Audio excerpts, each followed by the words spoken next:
जिन सदम मडुही सुणीअ खे सैयद चए विधो कुर्ब कुही हुई मुंद मुई पर बुॾीअ जा बीड़ा था। या मुंहिंजे नज़म जो सिटूं आहिनि त असांजे आशिकीअ वारा अखर को आम थो सम्झी, असांजे आशिकीअ वारा अखर को आम थो सम्झी, प्रीति पंथ ही हेॾा सफ़ा नाकाम थो सम्झी, हुस्न जे हर हक़ीक़त खे रुगो इल्ज़ाम थो सम्झी, असांजे कौल तां जॾहिं वक़्त वारी हटाईंदो तॾहिं सुॾकी सॼे चवंदे सची आ ॻाल्हि शाइर। मैदान में वेठल मुंहिंजा मोहज़त दोस्तो जीअं लतीफ़ जीअं सिंधी ॿोली असां अहिड़े शख़्स ते ॻाल्हाइण जे लाइ असांखे घुरायो वियो आहे त उनजे फन फ़िक्र ऐं उनजी यादुनि खे सहेड़ियूं ऐं अवां सां शेयर कयूं। सच पुछो त को दौर हुयो त केसर जो रूह जो जेके फनकार असां खां अॻु में ॻाए वियो, मूंखां अॻु में अनवर हुसैन विस्टड़ो साहिबु, फोटो ख़ान ज़रदारी, जलाल चांडियो, हिननि सां मुंहिंजी वेझड़ाई पोइ रही हुई। केसर जो जॾहिं दुनिया हुई तॾहिं असांजी हुननि सां वेझड़ाई पोइ रहियूं हुयूं। ऐं साईं आजिज़ उजण शेर मोहम्मद नाले जी त मूंखे पोइ ख़बर पई जॾहिं वफ़ा लाहौतीअ सां गॾु हिते आयासीं त साईं जी ख़बर हुई त इहो साईं जो नालो शेर मोहम्मद उजण आहे। पर पहिरीं असांखे आजिज़ उजण जी ख़बर हुई त आजिज़ उजण उहो आहे जंहिंखे हिन इलाइक़े में साईं सॾियो वेंदो आहे।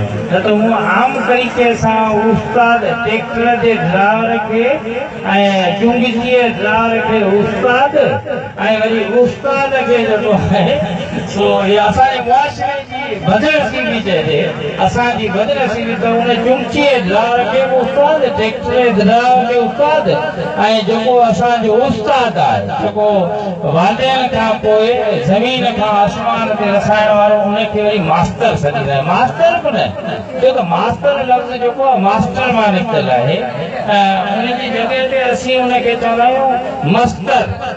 हाणे मस्तर जेको आहे उहो ॿारनि खे कीअं पढ़ाईंदो, तो असांजूं हुन सां मुलाक़ातूं, असांजूं हुन सां मोहबतूं रहियूं। सच पुछो त असांखे हुनजी इहा ख़बर कोन्हे त साईं शेर मोहम्मद नालो बि शेर मोहम्मद हुयो, आजिज़ उजण जी ख़बर हुई, शेर मोहम्मद जी ख़बर न हुई। इंग्लैंड जो वॾे में वॾो शाइर पी शेली हुन पंहिंजे किताब में लिखियो त जेके शाइर कलमकार धरतीअ जा जेके दस्तूर साज़ यानी कानून बनाईंदड़ माण्हू हूंदा आहिनि।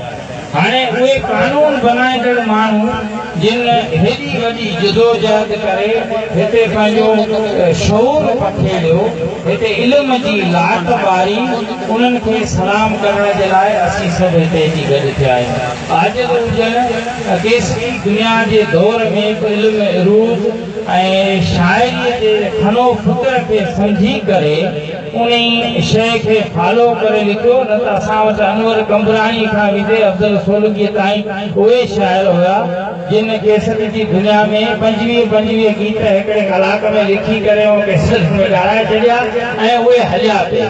पर आजिज़ हुजण हिकिड़ो ई गीत लिखियो, चयमि दिलि खे रोई छो थी, चयाई प्यार विछड़ी। उहो जेको गीत हो सॼी सिंध खे घुमाए छॾियो। सॼी सिंध जे अॼु बि ॿारनि ॿुढनि ऐं ईंदड़ नस्ल जेको आहे उन खे बि इहो गीत इंशाअल्लाह घुमाईंदो आहे। उन खां पोइ सभई गीत हुनजा सभई हुन जूं मोहबतूं, पर हुन सां गॾोगॾु उहो हिकिड़े क़िस्म जो तइलीम दान हुयो। हुन हिन इलाइक़े में हिन सांगर जे सूर बादशाह जे इलाइक़े में हिकिड़ी इल्म जी ॾियाती ॿारी जेका अञा बि सलामत आहे। मूंखे यादि थो अचे त 2 महीना अॻु में असांजो हुते अचणु थियो हुयो। जॾहिं असीं हिते आयासीं वफ़ा लाहौती सुमरो असांजा ॿिया दोस्त आहिनि साईं हमदर्द जामरी वारा, वफ़ा जामरी वारा, त उते आयासीं ख़बर पई त साईं जो ॻोठ बि हिते आहे। त मूं सम्झो त हाणे साईं जे ॻोठ वारा त असांखे सुञाणनि कोन था, हिन खां बहितर इहो आहे त साईं जे लाइ दुआ था वञी बोलूं हुते दरबार हुनजी मज़ार शरीफ़ ते। असां हुते आयासीं त पहिरीं हिते रोड ते जेको बोर्ड लॻियल आहे हुते लिखियो पियो आहे शेर मोहम्मद उर्फ़ आजिज़ हुजण। त मूं हुनखे चयो फेसबुक जी दुनिया आहे, हिकिड़ो फोटो कढी था वठूं। जॾहिं असां फोटो कढियो त सच पुछे हिते हुतां जेको माण्हू वेठल हुयो ऐं उहो असां वटि हलियो आयो, असांखे मोहबतनि मां भाकरनि में भकोरियईं ऐं हुन असांखे इहो चयो त तव्हां हलो मुंहिंजी हुतां ते चांहि पियो ऐं पोइ वञो। असीं तव्हांखे नथा सुञाणूं। मूं हुनखे चयो साईं असीं हुतां भला दुआ घुरी पोइ वापसि मोटी था अचूं। सच पुछो त उन माण्हू असांखे एॾी मोहबत ॾिनी जो असांखे ॿीहर हिते अचणो पइजी वियो। हीअ मोहबतनि जो जहान आहे। सो आजिज़ हुजण जी ख़िदमतूं जेके आहिनि उहे विञाइण जहिड़ियूं कोन आहे। भिटाई साईं जो हिकिड़ो शहर आहे जेको असांजे लाल पत सां तिलक रखे थो, तोणे जो रिसाले में मौजूदु न आहे पर मुंहिंजी तहक़ीक़ात में मौजूदु। हू जेको भिटाई जो शहर आहे हिकिड़ो गाह थींदो आहे जेको शाह बंदर केतरी बंदर जाती ऐं इन्हनि इलाइक़नि में जिते सामूंडी इलाइक़ो आहे उते सुहिण गाह थींदो आहे जंहिंखे मायो माल ॾाढे शौक़ सां चरंदो आहे। उनजे लाइ भिटाई साईं चयो